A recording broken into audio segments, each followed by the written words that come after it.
A epidemia é um descontrole de uma doença infecto-contagiosa numa determinada área.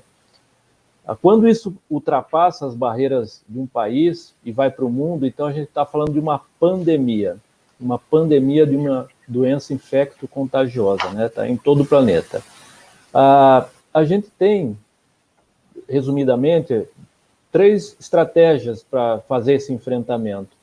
O primeiro e ideal, o padrão ouro, seria a vacina, ter a vacina. Uma vacina, e nós temos a previsão que a ciência vai nos brindar aí com a vacina em questão de começo do ano que vem, né? Uma coisa que normalmente se leva um tempo de 10 anos, a ciência vai conseguir oferecer para a humanidade em 1 ano, né? Então, isso é uma coisa fantástica. Agora, temos que esperar, nesse momento nós não temos vacina. Então, o segundo item seria tratamento. Então, vamos tratar, né? Para que essas pessoas adoeçam com uma forma mais branda ou que fiquem com menos sequela. E assim, eu tenho a tristeza de dizer que do ponto de vista médico e da ciência, até onde a gente conhece, não há ainda um tratamento eficaz que a ciência reconheça, né? Tanto é que para 80% dos casos que são leves ou assintomáticos, a única coisa que a gente dá é antitérmico. E para os 20% mais graves, a gente corre atrás de medicar a sequela. Então, se tem um problema inflamatório no pulmão, dá um anti-inflamatório potente, um corticoide e assim por diante. Então, nós não temos tratamento eficaz. E sobra o quê? Sobra basicamente a prevenção. É isso que nós temos que fazer. E que, no caso de frigoríficos, tanto a Regina como o Mauro já discorreram aí de uma maneira brilhante, né, sobre o que a gente pode fazer. Aliás, numa fala do Mauro, me lembrou o seguinte: olhando agora daqui para trás, a gente vê como a gente avançou, né? Porque a gente pode dizer hoje que não sabe muita coisa, mas em março a gente não sabia nada, não é? A gente não sabia praticamente nada. A gente, enquanto humanidade, está crescendo junto. E é fantástico, eu sou médico e uma pessoa não médica da população discute temas médicos normalmente comigo, sem problema, uma coisa que era separada, né, que era uma coisa que era só de um grupo técnico. É fantástico como a humanidade se apropriou desses conceitos. E se apropriou por medo, claro, né, porque entenderam que não se trata de uma gripezinha, né? A imensa maioria de pessoas sensatas entendeu que nós temos que ser sérios, botar regras, porque senão cada um faz o que acha, né? Trata com isso, trata com aquilo, não, tem que botar regra.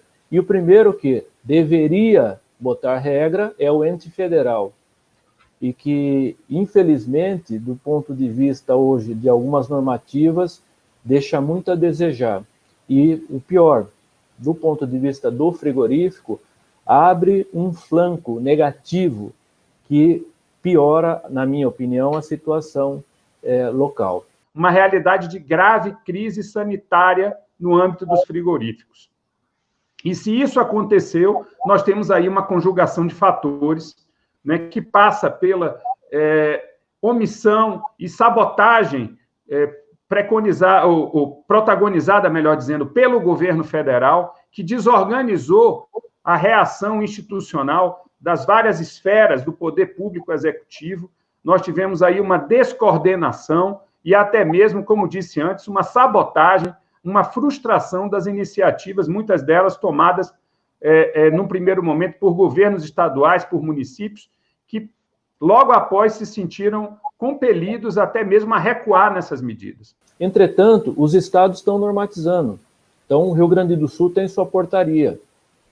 Santa Catarina, a Regina falou, tem a nossa portaria 312, que, do ponto de vista da proteção, é fantástica. Aqui o gestor estadual resolveu bancar uma normativa que protege, de fato, dentro de frigoríficos, né? E o Paraná agora, a questão de, no dia 1º de julho, publicou também a sua resolução, que é a 855, que também é muito interessante, traz muitos aspectos positivos, né? E Ao contrário da legislação federal, a gente sabe que, como eu disse, comparando com essas estaduais que são protetivas, então a gente sabe que a resistência que vai ter, né? Que nós vamos ter com essas portarias. Sabemos, essa semana mesmo, soubemos que essa portaria 312 de Santa Catarina sofreu um ataque tremendo. Sabemos que a resolução 855 do Paraná, essa que eu citei, está sofrendo um ataque tremendo para que caia, né? Para que ela deixe de ter validade.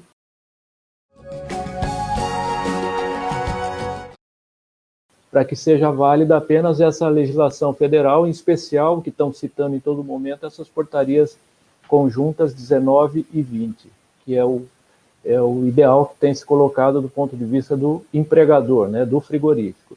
E nós entendemos que não, que nós temos que manter essas mais protetivas, porque a perspectiva nossa é a da saúde, do profissional da saúde. Mas o que esse profissional, o médico, a enfermeira, enfim, pode fazer?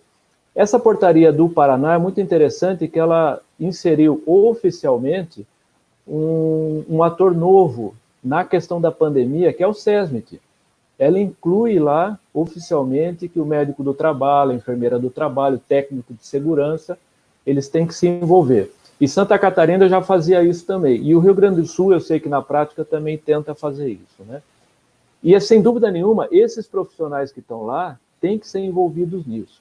E como é que poderia ser um acompanhamento médico, então, para a saúde? O Mauro ressaltou bem hoje, né, que na prática, e nós temos aí 2 fiscais públicos, um de Santa Catarina e um do Rio Grande do Sul. E eles estão na prática ali, eles estão vendo o que acontece, o que deixa de acontecer e por que, então, onde é que nós estamos com o flanco aberto, onde é que nós temos que reavaliar e avançar. E o Mauro citou, inclusive, olha, lá em março, ninguém tinha plano de contingência, ninguém tinha nada, não tinha ideia. E hoje eu imagino que seja difícil, não só frigorífico, qualquer estabelecimento comercial, se a auditoria, a fiscalização chegar, a primeira coisa é apresentar um belo plano de contingência, né? Como aquilo que ocorre bem no Brasil, que no papel as coisas são lindas, né? Mas eles têm, não tinham, têm.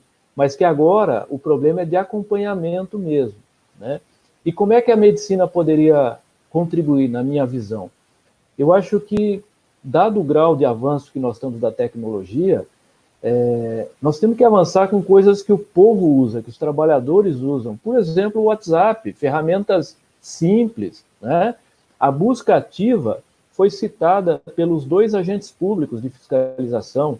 A busca ativa é aquela ação onde eu sou proativo, ou seja, por exemplo, eu sou um médico de empresa, um profissional de empresa, ou um RH mesmo, não tem problema, que eu fico sentado no meu escritório esperando que as pessoas vão até lá e digam, eu não estou bem, eu estou com gripe, eu estou mal, né? Isso, se você abrir esse espaço, é positivo, claro que é, não deixa de ser. Mas na pandemia, em frigoríficos em especial, nós temos que avançar. Nós temos que ter uma pessoa que proativamente fique buscando os casos, é a busca ativa. E aí, alguém hoje aí com gripe, com febre, né? Além daquela medição de temperatura na entrada, porque legal, está vendo um dos elementos aí da doença, que é a febre. Mas não deu febre. Não deu febre, mas estou com outros sintomas, um mal-estar e o meu nariz escorrendo. Opa, sintomático respiratório. Esse aí nós precisamos pegar ele de lado e ver melhor. Inclusive já tem todos os protocolos, alguns protocolos estaduais que dizem isso, aí você pega, já dá uma máscara, né, diferente, vai ser avaliado ali pelo médico, e não precisa, inclusive, ser presencial. A telemedicina, hoje é fantástica.